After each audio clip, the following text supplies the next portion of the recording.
Like, we focus domestically, outroot, like get rid of this fraud, force voter ID, actual mass deportations, not deporting 300,000 people every year. Get fucked. That's ridiculous. You won't even remove 10% of the people that the Biden administration brought in illegally at this rate. Like, stop it. Like, it's been inept for the most part. And that is my criticism. He's not doing the things. Trump only cares about fraud if Democrats are responsible. Sure. Yeah. Yeah. He definitely, because also this fraud is being discovered in Texas as well in huge numbers, but it's a different form of fraud. So it's this thing where Indians come here and they get what's called an SBA 7 or an SBA 8 loan. That's a government backed loan that gives them $5 million to buy a business. And they buy a franchise of McDonald's or something for $5 million. The previous person's like, this is great. This is all government backed, so it doesn't matter. It's 5-year, no interest. And they buy that. And then they say, we can't find employees. We need more Indians. That's why, like, the McDonald's near me got bought by an Indian guy with an SBA 7 or SBA 8 loan, I'm sure. And then now every employee there is Indian. We severely underestimate the nepotism of Indian people, and that's a problem right now with Woody. You know this. Like, they're not looking for the best people in tech. If an Indian guy gets made hiring manager, he's looking for other Indians. He's expanding H-1B to try and get them, and that's really fucking bad for Americans. And even fucking Elon Musk defends this horse shit because he's in tech. It's anecdotal experience, but it seems like everyone but Americans tend to like create their own cliques. Like, I'll do it this way. In sports, Brazilians root for Brazilians. Americans root for their favorite fighter. Might be Brazilian, might be American. Lots of guys were rooting for Silva over Chael Sonnen. It was like 50-50 in America, but it was 100-0 in Brazil. And you take that same mindset and apply it to like my experience at Cisco. Indians were kind of a pro-Indian clique, and Americans were kind of a pro-fairness, talent level clique. And it created what sometimes felt like an uneven playing field. Sure. White people really underestimate the intensity of ethnocentrism from populations we import and other groups. Because I think there's a lot of white people that are super familiar with ethnocentrism, but like, yeah, Hutch is right. There are white people who definitely are pro-white people, right?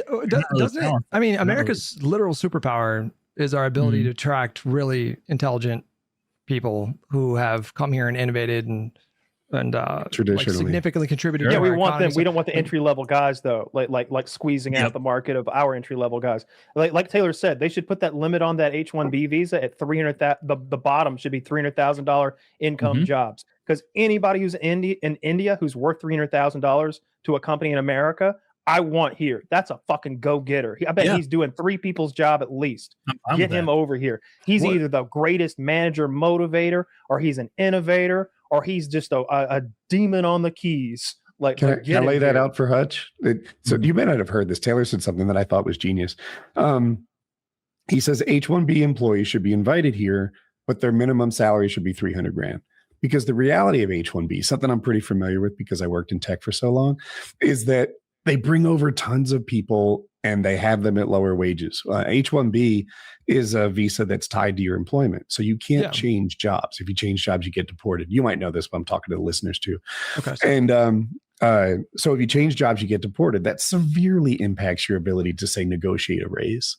So even if you're not an H-1B employee, you're competing with those that are, and it suppresses wages across the field. Taylor's idea, make them, if H-1Bs are supposed to be filling this talent gap we don't have here, they're supposed to be the best and the brightest, these exceptional people, make it so they all have to earn $300,000. Then if you're paying them $300,000, they truly are curing cancer, tech geniuses, advancing the state of AI. They're the go-getters. They're the guys who bang the prom queen. Bring them over. We want them here. What we don't want here is everyone who would otherwise answer the phones for my internet's out kind of problems, displacing American workers. Should I be more concerned about Indian H-1B visa holders or AI getting rid of these entry-level jobs? Because H-1B.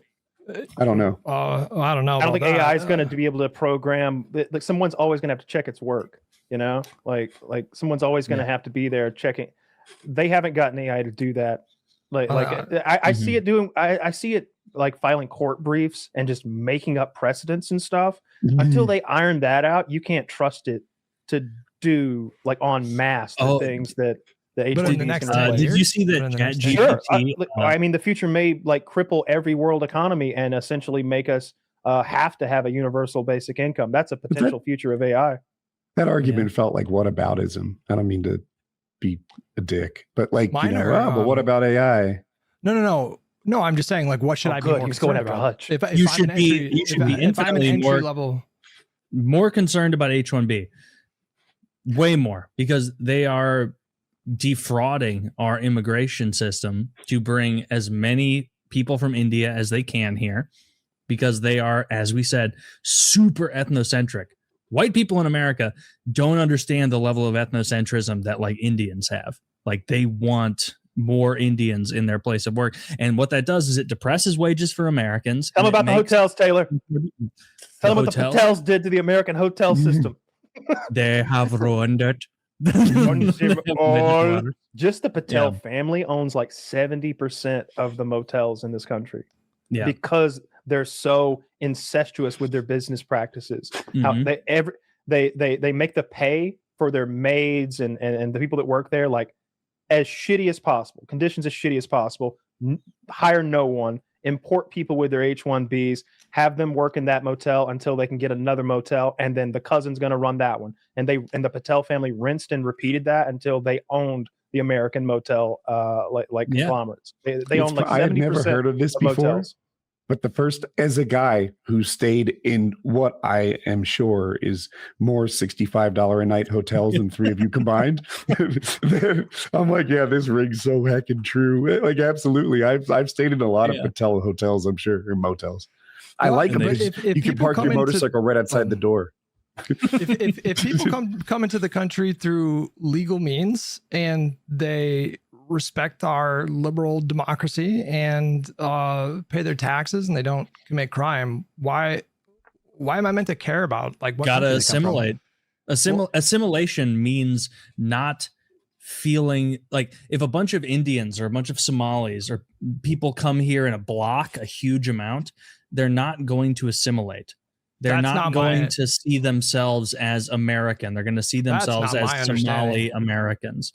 Well, I think like my understanding. I mean, like you can look at it like American Hispanics have La Raza protests. The race is what La Raza means.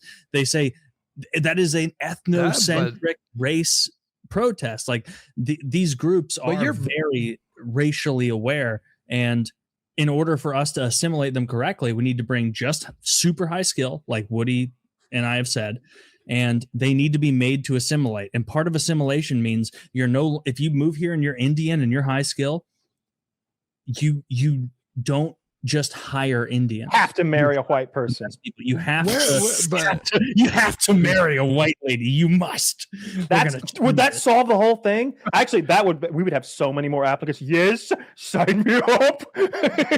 I love Bob's and Virgin. Have you ever seen a white woman just try to exist in India? Sorry, I ate Indian food surrounded by a bunch of Indians, and I did it wrong. And every one of them didn't care. They just thought it was an interesting little case study on how someone who didn't know how naan and goop was normally eaten. They're like, oh, so you made a taco out of it. Because it ain't that hard. What'd you do? I made a taco. Like I put the stuff in, I rolled it up, and I made a taco. I didn't know what I was doing. And they were all like, they were completely made a butter chicken taco? Basically, yeah, with naan bread. I didn't know what I was doing. And that's hilarious. I found that one thing I really liked about my Indian coworkers was they were like completely accepting. Every one of them, a lot of them had names that were hard for me. So they all just grabbed American. What's your name? My name is Mark. Mark. Sure. Your name is Mark. And they're like, yeah, it's really some 9-syllable consonant combination I'm not accustomed to. Patabi. I went by Pat. He didn't give a fuck. Like they all just adopted American names that they were cool with, or they were easy in the first place, like a rule. I appreciate that too. That's been my experience with the guys too. That's part of assimilating. I work with I work with Somalians. It was two brothers, and their names were Muhammad and Moses. They both went by Mo. They could have easily been. It's like, hey, tell Mo to get over here. His customers in. Big Mo or Little Mo? Fucking Big Mo.